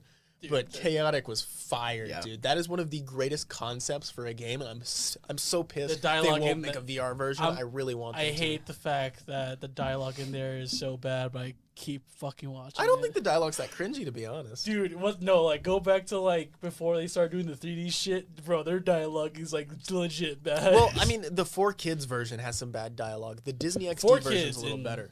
Yeah, well, the Disney XD version took on, like, the whole things where like the overworld was like what's or like basically like fictional racism was going on and shit, like, and just it being super open was just kind of weird. The main villain the head of the underworld in Chaotic, he's not Kaor. There's one above Kaor, the magician. No. Sorry, I guess they're like right next. No, to each other. Kaor's the king of the underworld. So then, what's his name? The wizard. Oh no, he's Overworld. Merlin? No, not Merlin. Like the evil wizard, like the guy who has the wings. Like That's a girl. That's a girl. That's a girl. No, not Takinam. That's like I'm talking about like the dead-looking wizard from the underworld. I don't know. So like he's one of the main evil wizard or whatever the fuck. He's Merlin's equivalent, I guess I would call it. But he scared the shit out of me as a kid. He's the guy who cursed Maxor to lose his powers. Oh, That guy scared the shit out of me as a kid. I can see why. Yeah, he had terrifying design. I think that shows why I like monster designs nowadays. Okay, how about this? Best looking monster, or what's it like best villain from like a kids TV show? See, Jimmy's mom. Jimmy She was a Neutron menace to the streets, dog. Jimmy Neutron was a fire show. I love Jimmy Neutron. It And was the movie so was so good. good. From like the whole show. Oh yeah, the movie was surprisingly like. Again, it's a kids movie and shit, but like that one is like. Yeah. Do you remember the hour-long special where they go to do a alien trivia show? Yes. Jimmy Neutron? Which is basically And it starts with them infiltrating the U.S. government Yeah. to study a obelisk. But no, isn't it weird? What that episode was basically what anime does when like the season ender is about to do it, so they do a recap of what's happening. It was just basically that, wasn't it? Jimmy Neutron Kinda. is anime confirmed. It was really good though. my I God. really liked it. Like it was genuinely like Jimmy Neutron started getting really good, and then Don't even tell me Timmy told you guys Power this- Hour, dog. Have I told you guys this tragic story of the death of Jimmy Neutron? Have I? Have I regaled you with the tale, the tragedy of Jimmy Neutron? The wise. What the fuck?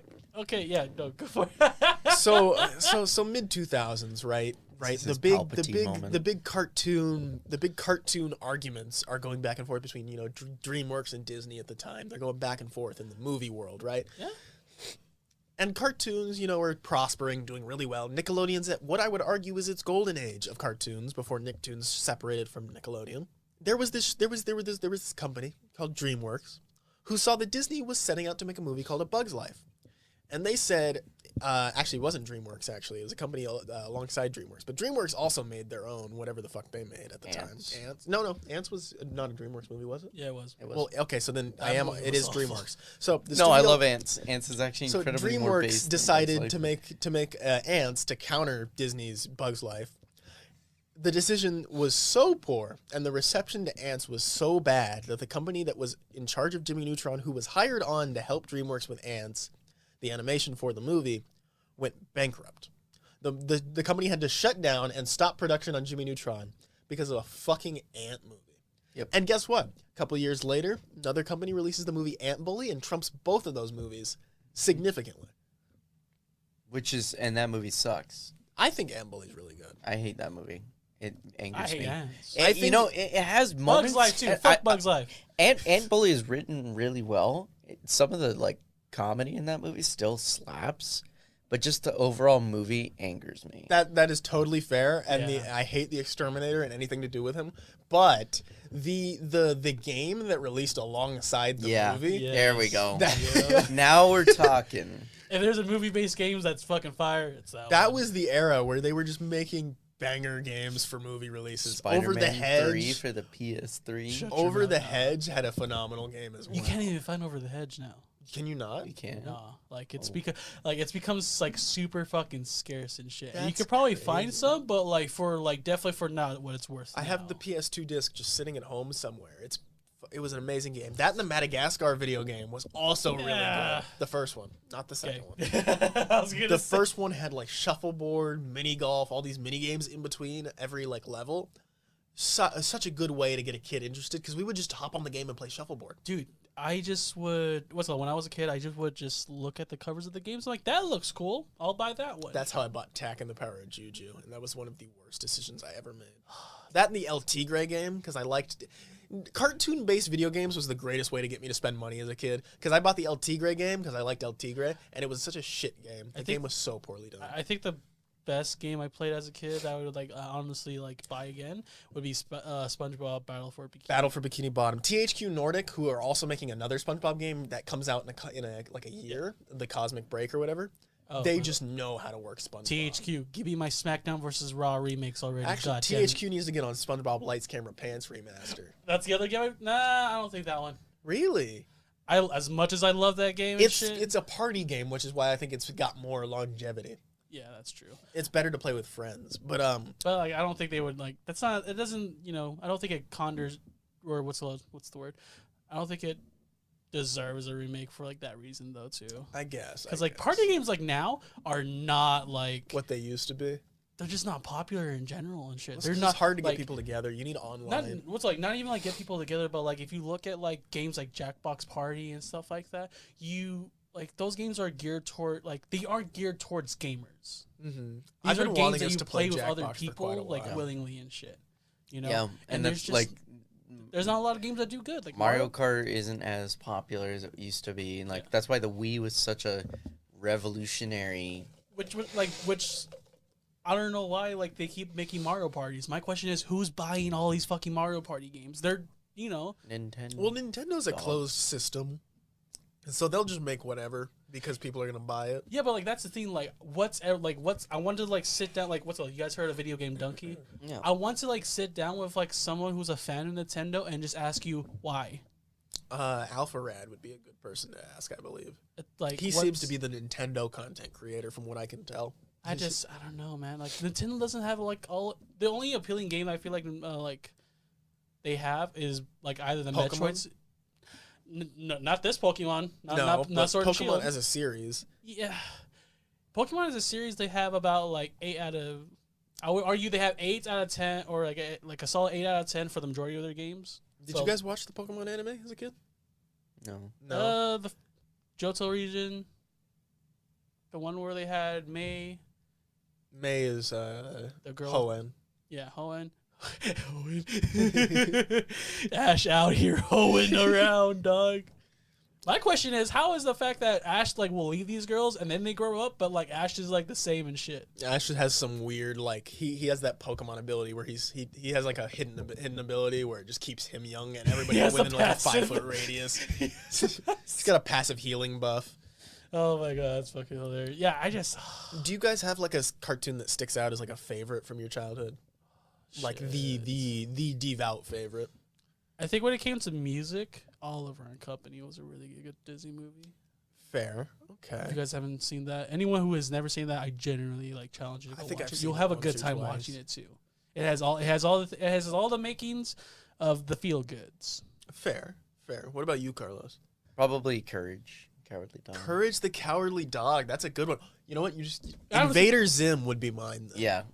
Okay, what's up? If we're gonna talk about most hilarious dialogue, it's that fucking show. Courage scared the absolute shit out of me as a kid. I don't know, like, I'm genuinely curious on how, like, who at Cartoon Network said this is okay. There are some scenes in that show that live in my head forever. No, like, there's a lot of space for, like, they live rent free in my head. The one where he opens the door and it's just a ghost guy, like, saying return the whatever the fuck. That guy exists in my brain. I don't like it. I don't like any of those guys and shit. And like that room with just the sole computer and shit.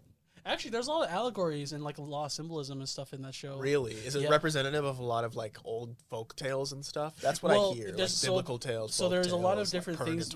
So the reason why Courage is super scared of like things coming from the outside is because if you look at like dogs and shit. Oh, dogs are supposed to be able to see like spirits and stuff, right? Is that the joke? Not even that.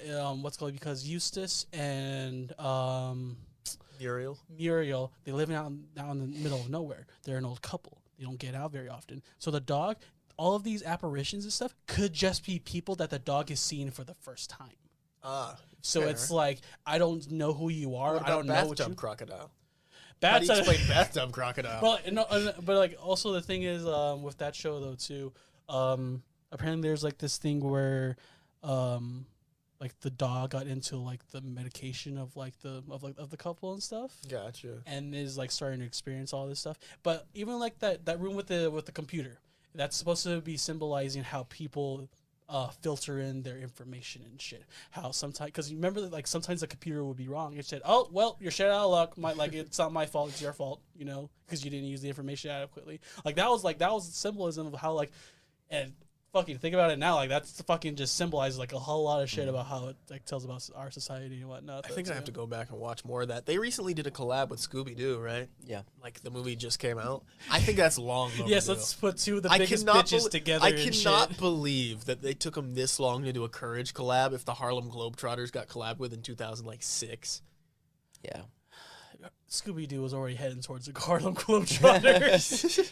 like, you know, Scooby-Doo, there are some legitimate fucking episodes that are scary as shit. Mm-hmm. I loved the ones that just that make no sense when you get to the ending. It's like, remember it was this guy, or was it really? And it's like, they never pick it up. It was your mom. There was speaking of villains and stuff, there's one villain that I always remember from Scooby-Doo, and it's back when like it was, and this episode was weird. It was like a spin-off show, but it was just like Shaggy and Daphne, like, you know, Scrappy Doo and Scooby and his retarded white cousin. That's canon. It's just a dog that's white and his shit is, I'm retarded. There is no way that's a There's thing. no way that's a thing. Dude, it is. And the reason why I remember is because now thinking about it, like fucking, it's just Shaggy and Daphne. Shaggy gets to finally fuck. You know, so props to my dude. Secondly, mentally challenged white dog Scooby-Doo. So no, there's this episode. Look at the Scooby Dumb. Oh my god! This is a character. Scooby Dumb. Let's see here. He has a generally dim-witted demeanor. He is also illiterate and canonically can't count past 8. He's the redneck version. Scooby-Dum's foolishness sometimes gives him greater access to tune physics than the others, allowing him to save the day when nothing else will work. For example, the gang was trapped in a locked tomb, and the only way out was to reach the ceiling. They built a human tower, but it wasn't high enough. Scooby-Dum, at the bottom of the tower, simply pulled himself out of place and scrambled up to the top. His ignorance of the laws of gravity thus saved them all. So there's this episode where like it's all these characters and like they're visiting a hotel like in Transylvania or some shit. You didn't think this guy was real? In Why is Scooby-Doo so dumb? Or in Why is Scooby-Dum so dumb? And Dum Dum Dum, Scooby-Dum lives in Dumbville. This is a real character with a legitimate backstory, ladies and gentlemen. So no, the episode is just these guys. They go visit a hotel in Transylvania. Interesting. Yeah. No relation. And then like, In what's the word? Like Dumbville. they just, dude, it's like the most creepiest fucking episode. From the music to like, it has all the dude, bro. If you like put a couple filters on it, it looks like a fucking James Wan film. Not Malignant, but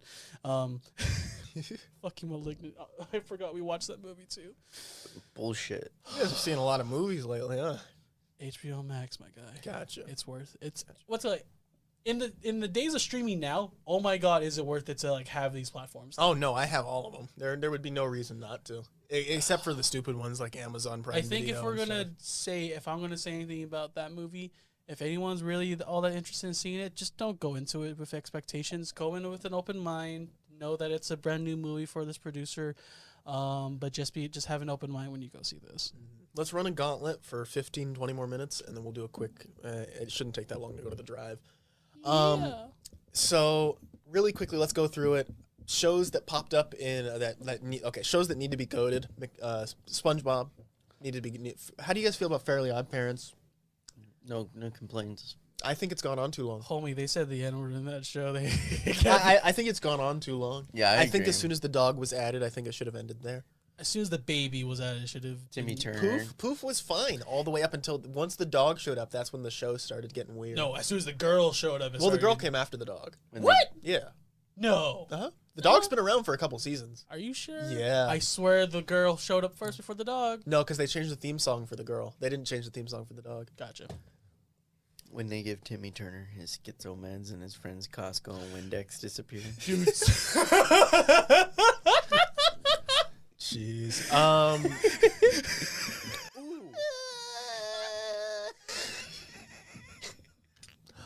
Here's a random one I'm gonna throw out. Came on after Lazy Town, Miss Spider's Sunny Patch Friends. What the fuck? All right, cool. I just outed myself. Let's see other shows that came on around that time. Peppa Pig. Danny Phantom was really nice Danny when it came Phantom's out. good. Really well written. It's a shame they ended it where they did. They weren't Boy, supposed it was to. just Right? Danny Phantom. They weren't supposed to end it where it did, right? No, yeah, they ended it where they were supposed to. Well, they ended it. They made the finale, but I think they ended early, right? I think they were No. supposed to continue. No, Butch Hartman, what's it called? Butch Hartman, like when it ended, it ended. Yeah, but I thought they ended it because it got canceled. Like they canceled it when they had a they season didn't. left. No, what's it? No, it didn't Really? get Because I canceled. thought they jumped the gun with Future Danny and all that. That was supposed to They take a lot did, longer. but like, well, it's like I wouldn't say they got canceled. They just didn't do as well. Then they just kind of just ended it. That is a there. real shame because I know they had some great ideas. Butch Hartman is and what's they it called? threw The them all into the Future Danny episode. Like all of those ideas, like his ghost roar and all that. Like he had so much more to go with. Yeah, That show had potential. they could have done like a Spider-Man verse. Literally. Danny Phantom. That would have like worked out. Really And it would have well. made so much sense because you could literally go anywhere in the ghost world. Dude, what's it like Nickelodeon, Butch Hartman, like they like No, Butch Hartman's a hack, dude. we say that, but he's like responsible for a lot of our No, childhoods. he's not. What? All the other artists did that. All Butch Hartman Butch Hartman is responsible for multiple accounts of tracing as well as being a general nuisance to the Nickelodeon cast. So much so that a couple of the animators and writers have been on book saying that they would draw their little scenes so complex and difficult that Butch couldn't mess with them to ruin the episodes. Wow. He recently had a big controversy for copying a random Twitter user's drawing as a trace. And that is when I found out all that information. So it really upset me because he seemed like such a good person. Yeah. Right? Tough puppy. It was Butch Hartman at his finest. Oh God. And we remember how some of those characters were designed. Yeah, but like when you look at like that art style is his. Yeah. And shit. Right. You know, and it was used across like all platforms. Like a ton of different shows. So as much as we like people want to say like Homeboy made a shit ton of money off of like so many he definitely so many finessed different the shows. system, and he did a really good job in doing so. Other cartoons that I feel like Class of 3000 needs to be goated for the one season it was at. I feel like I don't know what you're talking about. Well, okay, this is before you guys' time. To be quite honest, Class of 3000. It was a show on Cartoon familiar. Network. The whole gimmick was Andre 3000 from Outkast was like their music. Was it teacher. live action? No, it was cartoon 2D. Okay. Just look it up. Class of 3000. It was like a class that got like it was one of those lesson of the day type shows. No, not really. It was Hood Magic School Bus. Yes. Yeah. There we go. Yes. And it's like, I was starting to revisit that show. There's just one episode where all the kids like, "Oh, go on and rap for us, Mr. 3000," or whatever his fucking thing is.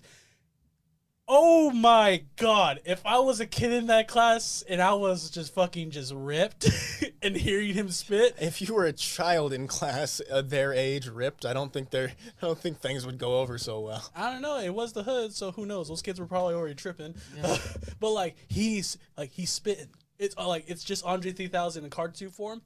Fire. See, that feels strange, but for the time, that was totally normal. What's weird? I just want to throw this in just to cause chaos. Chowder. Why not?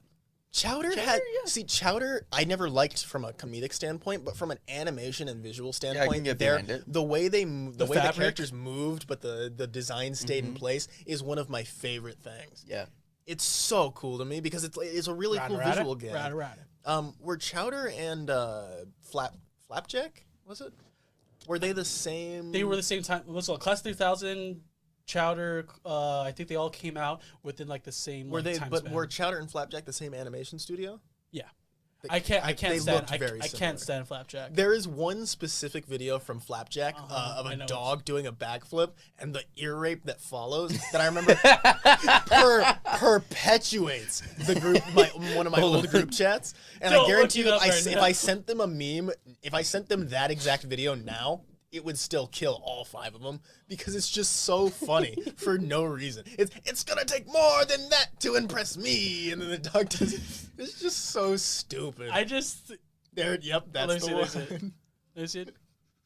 You might have Flap and the rich lady under your spell, but it's gonna take more than that to impress me. It's just so stupid. That show was like their depiction of like their faces and shit. They took the SpongeBob gore close-ups. I can't. What's it called? It's just too gross for me. I think they took it from SpongeBob, right? Because SpongeBob stopped doing it after a while. Yeah, because like that was like one of the gross out long running what they call them? Gross ups? Yeah, I don't know. Flapjack was just way too much. Yeah. I don't know. I really didn't like it. It was gross for the sake of being gross. Yeah. And it didn't play well with a lot of people. And that's the reason why it only lasted That's why I don't like cartoons nowadays like Big Mouth. I feel like those are the ones that are too much for too much sake. It's written by great comedians. It's just not. Big Mouth disappoints me because you're right. It has so many great minds behind it, a lot of talent, and I think it's so pervasively stupid that I can't wrap my head around why it's popular. Mm-hmm. Also, with the fact that it really bothers me that these situations are all involving children in the show, which I understand what they're getting at, and I understand if there's anything like the hormone monster and those kind of tropes. I really like that. I really like those kind of things. Those seem really creative to me. But it could be done tastefully. I feel like anything involving like the actual human characters that are children really bothers me. And the implications of it really just irk me, especially knowing where it comes from and knowing that it comes from a studio system and a Hollywood system. It really bothers me, and I'm like, the fact that they write this and they like, because then they make the argument, okay, what about South Park? And I'm like, South Park, the only reason South Park is different is because South Park is so fantastically funny. crazy. Well, it is funny, but it's so like crazy and out of this world that there's absolutely no way this could be grounded in reality, right? Big Mouth at the same time, yeah, the animation style makes you realize this is not realistic at all. But then you see that these kids are in very realistic situations that we went through growing up, and it's being portrayed in such a. I mean, I didn't talk like that when I was a kid. But yeah, like that's Like what what? like the side of like the Like those kids in Big Mouth. Yeah, but like that's give the me an example. Like what's like when they're like don't know, no like there's plenty of scenes and shit where like these girls and shit who are played by like dudes or like grown ass women are talking just but in the like school like hallway just about getting railed and shit. Yeah, But I was feel like normal that's for when you guys? that's when people Not are. when I was like 12. But like that's besides the point. But Victor's like, about to out himself again. but no, like I just feel like that's when people start peering into it too much because I feel like you can overlook, like there's things that like you can just. Like it wasn't a common occurrence, but I feel like it's common enough to be talked about in a TV show that covers that topic. Yeah, I but just feel like they do it poorly. I feel like Yeah. it could be done so much. I think the art style also has a huge part to do with it, in the fact that it almost looks like they're purposely going for grotesque imagery. Right. I mean, yeah, because they're making fun of like these situations as we grow up as kids and stuff. And I feel like, and I'm not gonna lie, yes, there's are a couple of times where like, in the context of them being kids and shit, but like that's the I feel joke. like there's a lot of parts where it goes too far. But I think that's all subjective though. It's funny though because Yeah, no, I know. South Park repeatedly crosses the line, and I have like, that's never the- looked at a South Park joke besides like the shit and piss jokes and gone, that's not funny, because they're all hilarious usually. But that's the thing of like I feel like the what's like my biggest gripe with like the whole comparison to South Park and Big Mouth, like South Park is just chaos. There's not a whole lot of things that they're trying to portray The or episode like where they make climb to heaven on a ladder, and then they decide, and then America Bro, decides they to did the nuke one heaven thing in because like they the might be a Muslim threat. culture like you don't do. They drew the fucking Allah thing or like they made the jokes about like all that shit. They don't fucking care. But South like, Park's goated. I'm proud of them. I'm glad they're still here. Oh, no, yeah, And I there's- hope they continue to carry on for quite some time. but like we know when like people like with like shows like Big Mouth, like I said, agree with you with like the grotesque shit. But as far as that, like like it like that's the joke. yeah. We're gonna take a huge dive into a different corner of cartoons. For 4 minutes. Did you guys ever watch VeggieTales? I didn't like it. I fucking loved Have you- VeggieTales as a kid. VeggieTales is great. I'm out. Have you ever seen just 9 minutes of VeggieTales out of context? I think I have actually. Help! I've fallen and I can't get up. Wow, that's terrible. In other news, The show is so good when if you ignore the propaganda. It is so well written. it is. It's like it does such a good job. And I want desperately to do a video where I rank all the VeggieTales videos, but I could not, or the VeggieTales shows and movies, but I could not bring myself to watch through the entire show again. Nah. Anytime that fucking baby asparagus pops up, I want to rip my eyes out. Yeah. But I don't know. most like I could just watch like the VeggieTales Star of funny Christmas bits. slaps though. He's like, "Am I getting out of this?" Actually, it's like it seems like they're gonna sell you up the river. And that's like a genuine line. And you just go and like it pans to his face, and you just watch this squash, accept the fact that he's gonna die. Like, Oh my god. like I think they gave him the death penalty in this movie. I don't know. Star of Christmas. It's a great episode. Coming But- in 2022, VeggieTales. Nice. The newer VeggieTales, not so much. But I'm sure we will have plenty more of the cartoons to pick back up on in the future. Yeah. But we wanted to just do a nice touch on, and it's great to be back and getting to official serial production again here every Wednesday at the Morning Madness podcast. Without further ado, thank you for tuning into our chaotic mess. And we will see you guys. Oh, we forgot to plug. All right, let's go. TJ, do you want to go ahead and do your plugs Shit. first? Follow what's the word? Follow the Dixie State Esports Club at Dixie State Esports. I'm their coordinator, so I feel like I had to like shout that out real quick. Also Venom season's still in the works. We're still trying to get that shit done. Don't worry about it. Follow me at TJ TEEJAY Tutasi on Instagram for whatever bullshit I'm up to. Super Image. Super Image LTD, Carlos. Shout out to my boy Biggie. You guys, yeah. I'm surprised. I'm surprised you guys haven't noticed the jersey I'm wearing. It's a fire jersey. It's pretty I thought nice. it was part of a hoodie. I won't lie. Yeah, I thought it was a hoodie. Oh no, I'm fucking sweating through this thing and shit. But no, it does look nice. It's Biggie Smalls and shit. Hell yeah. It's Notorious B.I.G. I might have to Shout steal that off you in a minute. All right, go for it, Carlos. Intentional _ lens _ flare. You can see all my shite up there. You? Oh, okay. Well, and then I guess you can find the video version of this podcast at VictoryTGH on YouTube. You can also find my content on YouTube and Twitch at VictoryTGH. Same with Twitter and Instagram to find updates on what I am currently doing and my behind-the-scenes information, as well as TikTok now at VictoryTGH, where you'll probably see a couple of these clips from this episode. So, without further ado, for our Faz video. Thank you so much